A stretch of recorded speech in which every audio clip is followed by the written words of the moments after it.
Hello everyone, welcome back to my Additional Max channel.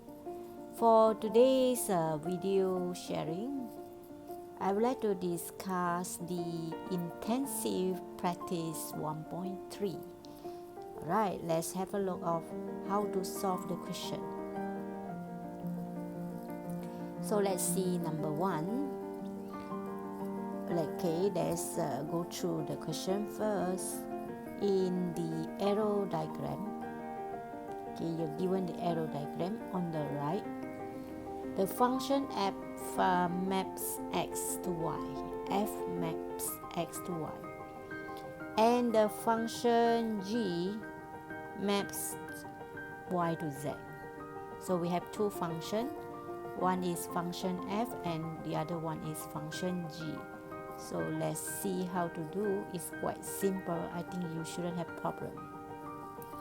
So the function f will bring the 2, which is the object, to image 5. So hence the answer for the first one is just 5.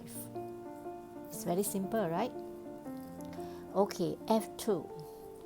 The f2 is 5. Now we look at number b. b is g5. That means a function g will bring the 5 to the image 8, right? Alright, so g5 is 8. Okay, no problem. Now gf2, how to do gf2? So as you know, f2 is 5, so I can write as g5, right? Because the f2 is the object. So now I go to the question b. g5 is 8, so the answer it will be the same. So gf2 is 8.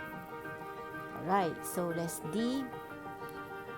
d is inverse. Okay, inverse. Let me show you how to read the inverse. Inverse means you are actually bring back the image to the object. Okay, so this should be the answer. So this is inverse of the f. The object is 5 and the image should be 2. Alright, so no problem. Okay, we have discussed d. Now we see the g inverse 8. So meaning that the function will bring back the 8 to 5. This is g inverse 8, which is 5, right?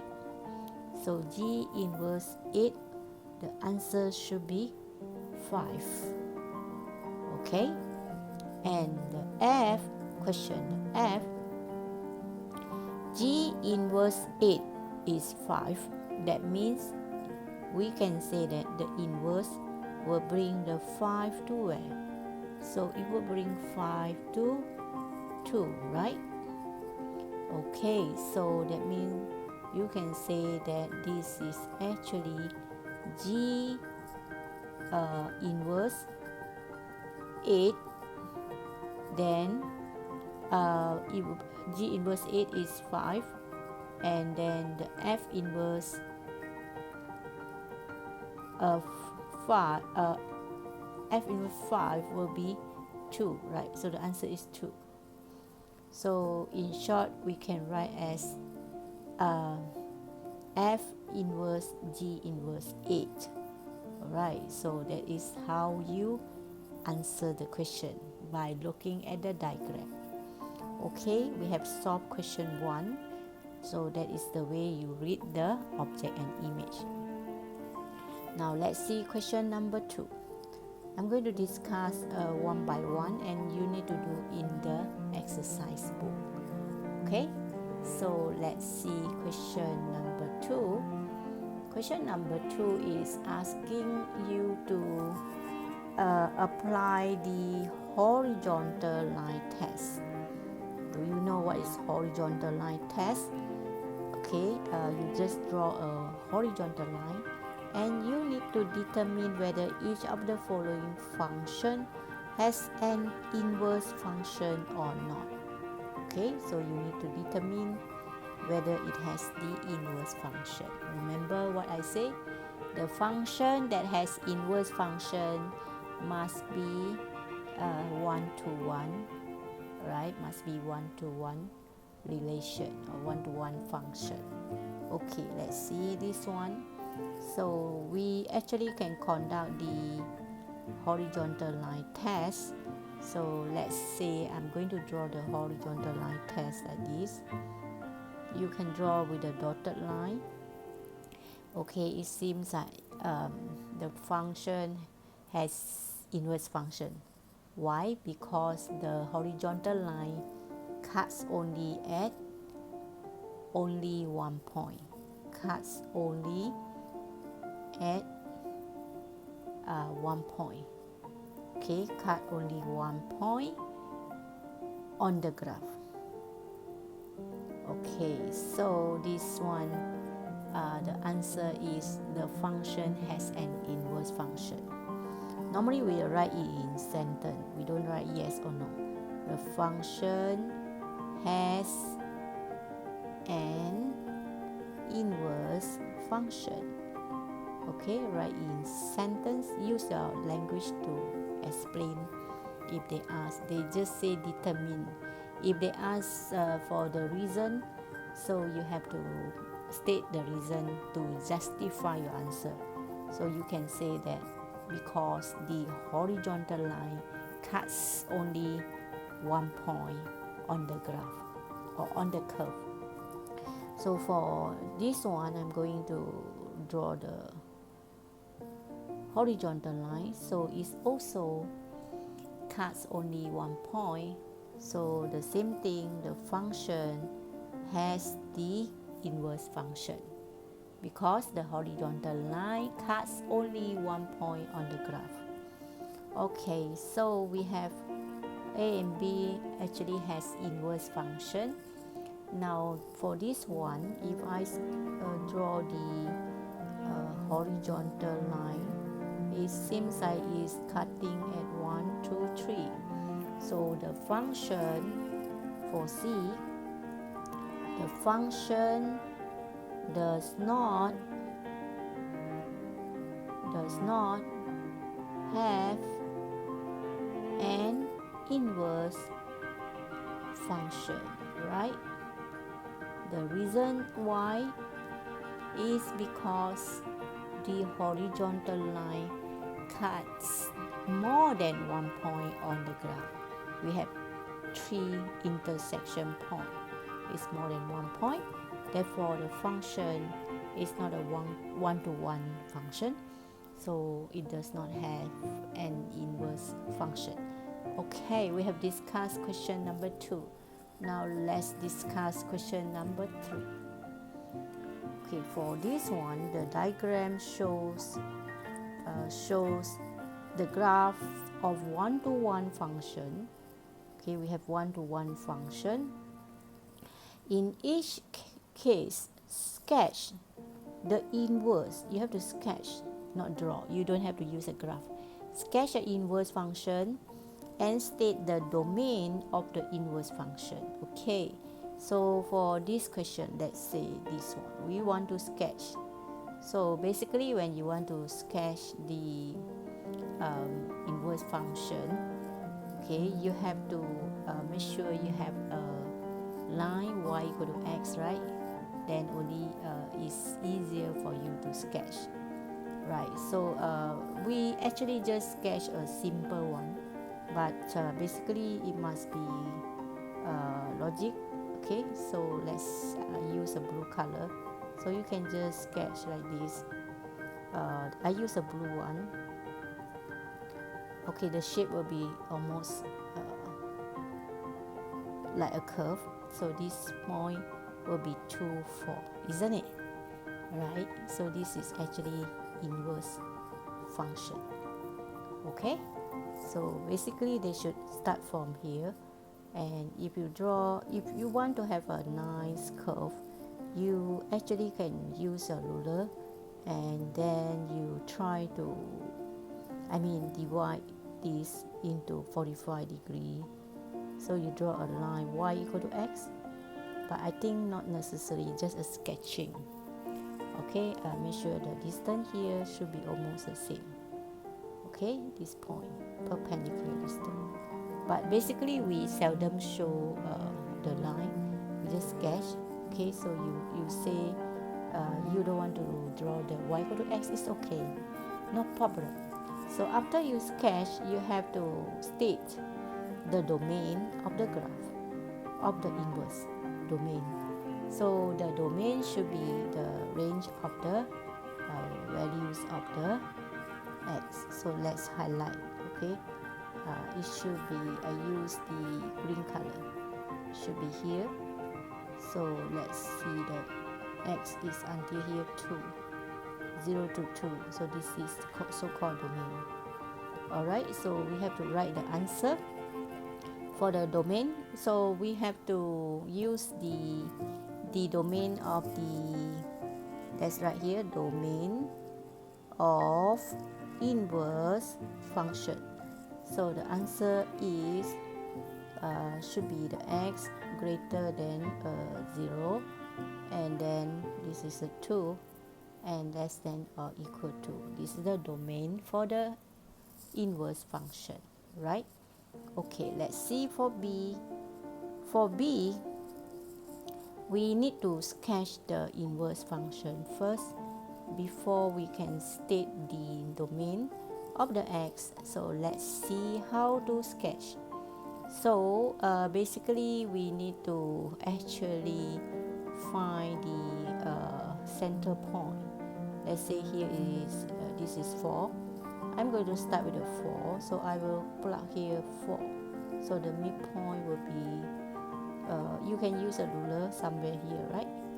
And this is the 2, right? Okay, so basically you should find the midpoint like this. Draw the y equal to x. This is y equal to x. Alright, then we will try to draw the line for the inverse function. So it should be like this. So let's sketch 2 and 4. We just need 2 points. We can actually sketch the function, inverse function. It's a straight line. Okay, so this is the inverse of the f. Alright, so let's highlight the domain for the inverse function. So the inverse function will be having the domain from, let me highlight, from 0 to 4. Alright, so we will write the answer. Right now I'm going to write the domain. So take the domain of inverse is x greater than 0 here and less than equal 4, right? Okay, so now we will go to the next one. For this one, when you sketch, okay, basically when you sketch, you should have the shape something like this. Okay, let's start from 0, 0, somewhere around here for the 8, 4, right? Okay, so let's sketch like this. Okay, so this is the inverse of the f, and let's highlight the domain of the x. It should be starting from here to here. So this is 8, this is 0. So that let's write down the answer. Domain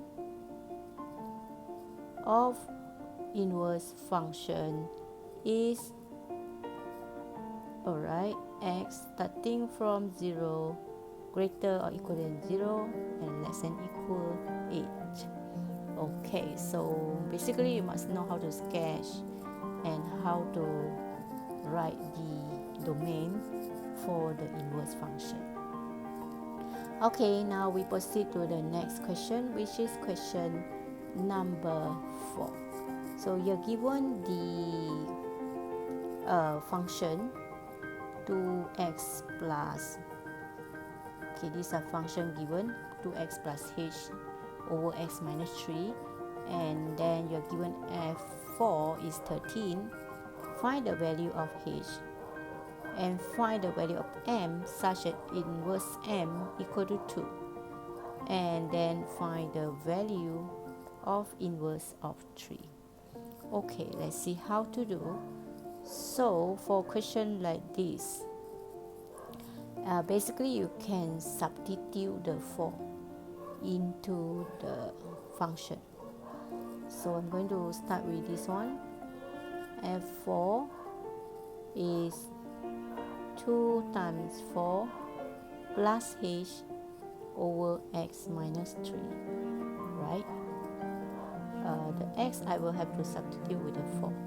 Okay, basically when you want to solve this, you have to write an equation first for this one. We commute equation. Fx equal to 2x plus h over x minus 3. Then we will plug in the 4. So it becomes f4 is equal to the moment you see x, you will plug in the 4 like this, okay, over 4 minus 3, right? So f4 it was given 13, so just 13 equal to 8 plus h over 1. So meaning that the h will be 13 minus 8, which is 5. Alright, so we can find the h easily. Settle, h is 5. So we have solved the h, which is equal to 5. Now we're going to solve the other one. So answer is 5. Find the value of m such as inverse of the m inverse function of f with the object m is 2. So basically I can write like this. I can write f2 equal to m. Do you understand why I can write like this? Let me show you. Let's say you have the function like this, right? And then you're given the inverse. The inverse will bring the m back to 2, right? Inverse will bring the m to 2. So I can say f2 is equal to m, right? The function will bring 2 to m. So in this case, I don't have to find the inverse function, right? Isn't it? Okay, so up to you. Maybe you want to find the inverse function. So if let's say you don't want to find the inverse function, you can do so. That means you just use f2. You get what I mean? So I'm going to substitute f2 equal to m. So I can get the answer very fast, right? So I'm going to show you how to do in a faster way. So let's say I just continue with the one finding f2 equal to m. So I write f2 equal to 2 plus h was 5 over 2 minus 3, and this is m, right? Just now we just found out. So it's actually 4 plus 5 is negative 9, right? You can find the answer very fast, which is negative 9. Okay, it's okay. Later we will find the other one. Like example like this, f inverse 3. If let's say I don't want to find the inverse function, so I can do like that. F inverse 3 is equal to, let's say, k. So I can say fk equal to m, right? Isn't it? So I will fk equal to 3. So I'm going to substitute into the function like just now. Okay, so fk, I'm putting in the k. So let's try out this way. This is a shortcut way. So I'm solving the question without finding inverse. So fk is equal to 2k plus 5, h is 5, k minus 3. And from the concept, fk is 3, right? So I will write 3 equal to 2k plus 5 over k minus 3. And if I solve the k, I will actually get 3k minus 9 equal to 2k plus 5. Hence my k will be 14. Alright, so but my k is actually inverse of 3. You know, I'm getting inverse of 3 equal to 14. So that is how you got the answer without finding inverse. Okay, let's say you want to find the inverse. Okay, no problem. Let's use another way. You want to find the inverse, right? So how to find the inverse from the function? We have to follow the step, right? Okay, let's see. Just now we got 5, and then we got the negative 9 right here. We have 14. Now we try to use another way of finding the inverse. So you're given fx equal to, okay, you're given fx equal to 2x plus 5 over x minus 3, right? And then x not equal to 3. Now if you want to find the inverse, basically you have to follow the step that y equal to fx, right? So we will substitute y equal to 2x plus 5 over x minus 3, and you have to cross multiply, and you have to solve the x. xy minus 3y equal to 2x plus 5, right? So I'm going to accumulate the x to one side. So I will actually bring the 2x to the left. It's better because I prefer all positive. Alright, so now you see I'm going to factorize the x, right? This is the x. Let me show you how I factorize. This is a common factor. So I'm going to take out the common factor. Then the remainder one is y minus 2, right? So this is y, this is minus 2, 5 plus 3y. That means the x is 5 plus 3y over y minus 2. So once you got the x, that means you got the inverse, right? So you can convert everything to x like this. So x is not equal to 2. Alright, finally we have the inverse. Okay, but we take quite long, isn't it? So now we can substitute all the answer there, right? So what the question asking? The question is asking for inverse of 3. Let's find out the inverse of 3. So I'm going to substitute inverse of 3 is actually 5 plus 3 over 3 minus 2. So I'm getting 9 plus 5 over 1, which is 14, right? You can do this way, but it's a bit long. Okay, then the other question is for C. This is for B. For C, we are asking to find inverse m, right? Is equal to 2. What is the m, right? Okay, so then we substitute inverse m. That means we're putting the object as m minus 2, and we will solve accordingly. 2, 5 plus 3m, m minus 2, so we have to cross multiply, right? So if we cross multiply, we will get we will try to find the m. So just cross like this. It becomes 2m minus 4 is equal to 5 plus 3m. So minus 4 minus 5 equal to 3m minus 2m. So negative 9 equal to m. Alright, so finally m is negative 9. So it's a bit complicated, right? But still we can get the same answer.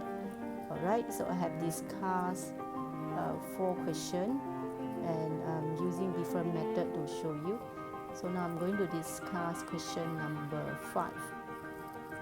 Okay, let's see question number 5.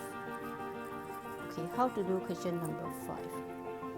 You are given the inverse function, right? Let's see.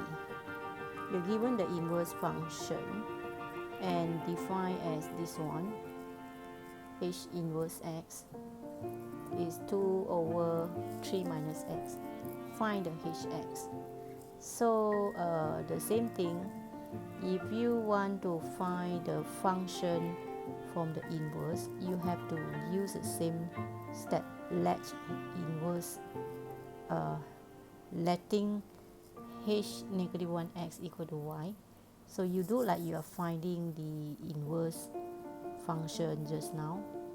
Okay, but now you will let your inverse equal to y, and you find back your x. So finally you will have the x, which is your function. Alright, okay, so you shift we always want the x stay positive, so I shift to the right. Okay, so then I will simplify my x. My x is I divide by y. So once I got the x, I can say that I'm getting the inverse function, right? So I can say that this is my inverse. This is my function because I'm starting from the inverse, right? So I'm getting the hx, which is equal to 3x minus 2 over x. X cannot be equal to 0, right? Because the denominator is having x. So right. So that is how you find your function from the inverse. So the way to do is the same. It's just that we use a symbol different. Then the values of x such that hx equal to 2. So we have to find the values of x, meaning that we find the object. Okay, hx equal to 2, so we just substitute hx equal to 2 here, and then we just solve the x, right? Okay, so we just cross multiply, so it becomes 2x 2x cross multiply, 2x equal to 3x minus 2, that means the x is equal to 2, right? Okay, so this is how you solve the question. If they gave you inverse, you can find back the function. Alright, so let's see question number 6. Okay, so I will discuss this exercise from 1 to maybe 7. We have how many questions here? We have 8, right? So I try to discuss until 8, and you have to do in the exercise book, alright? So let's see this one. 2 function f and g. You're given the 2 function f and g.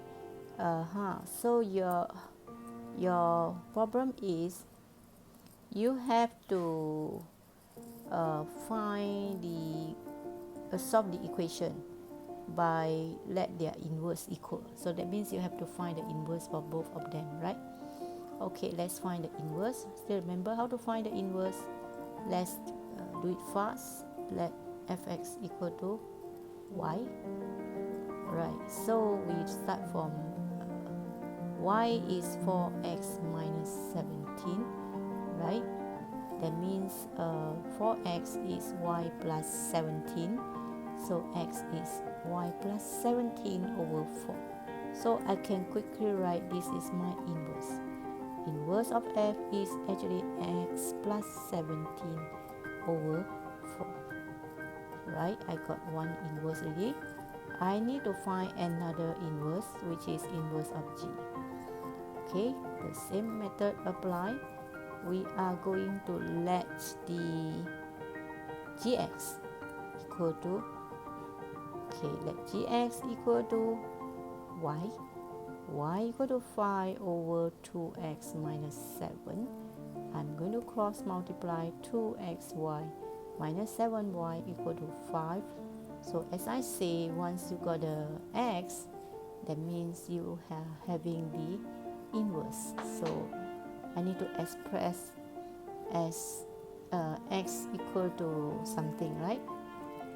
So let's see, my x is equal to 5 plus 7y over 2y.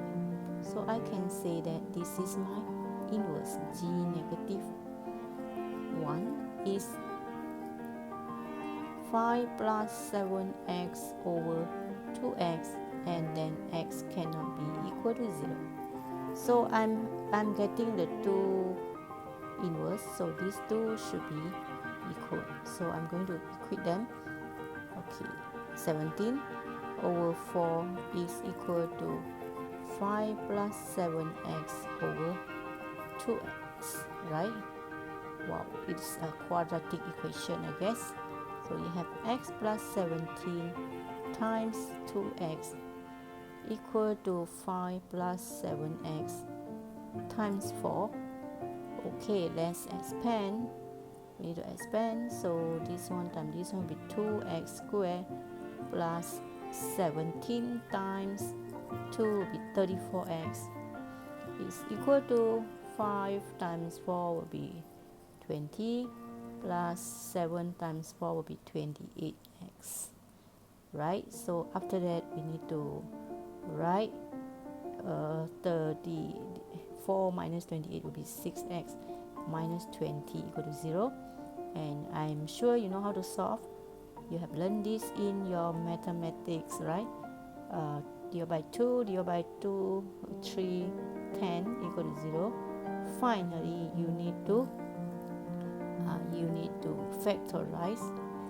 Okay, factorize, and you have to solve the x. So you should have two values of the x. The x will be, one is negative 5 and the other one will be let the factor equal to 0. X plus 5 equal to 0. So x is negative 5. X minus 2 equal to 0. So x will be equal to 2. So that means you have two values of the x, which is negative 5 and 2.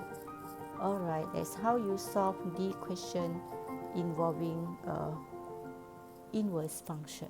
Okay, so it's a little bit long, so but it's okay. You can practice more, then you'll be go fast.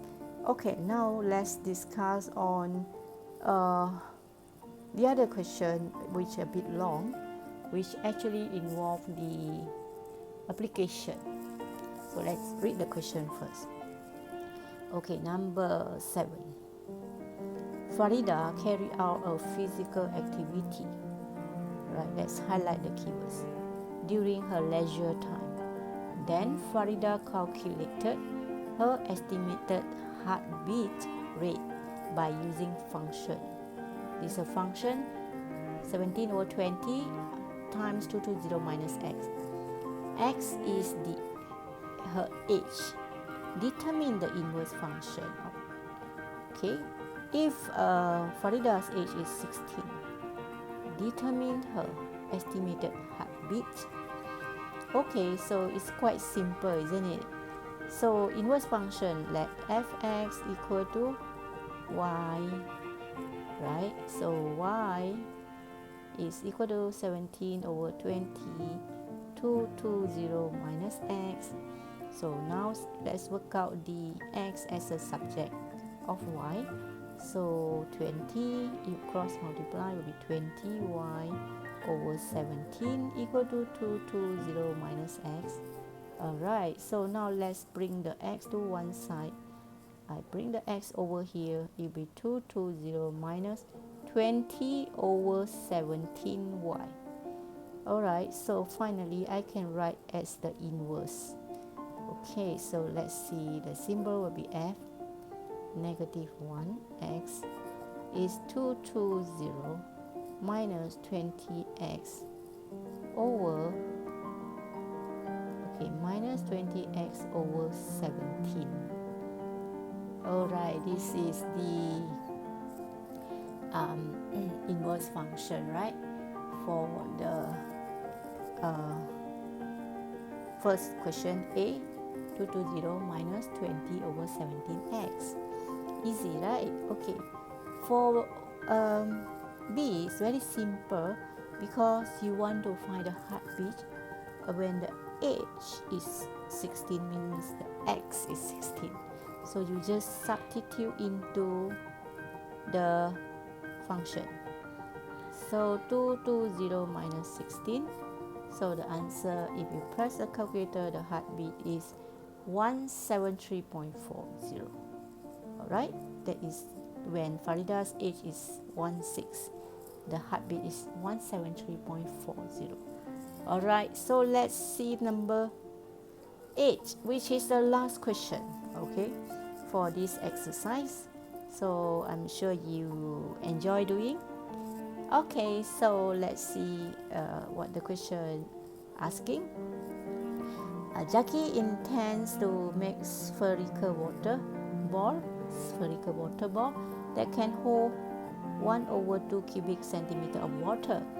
The volume of sphere is given by the formula v equal to 4/3 pi r cubed, where r is the radius of the sphere. Jackie wishes to know how to determine the r if v is given. Oh, this is damn easy, right? How to determine the r? So actually what we need to know is you just substitute the volume, right? It's simple. So the volume was given, and this is the formula for volume. So we can say volume is 1/2. We just substitute.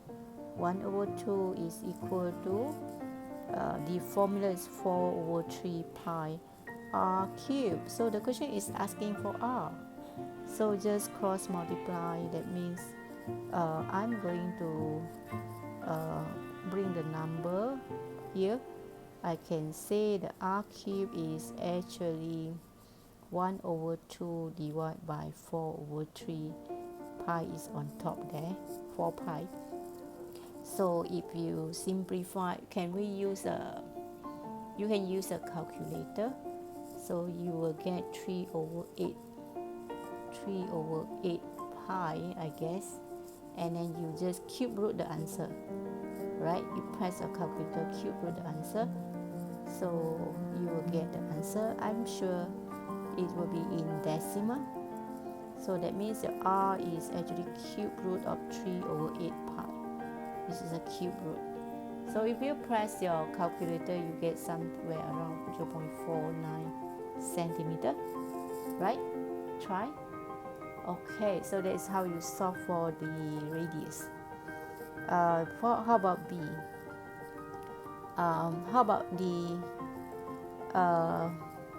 let's see. Okay, how about the A? Draw a. Now we are doing finding R, which is B. We have done complete the B. Find the radius. So it's 0.49. So we have found the radius, which is 0.49. Okay, centimeter. Draw an arrow diagram of the function that maps R to B and its inverse function f-1 maps V to R. Alright, so let's draw the diagram here.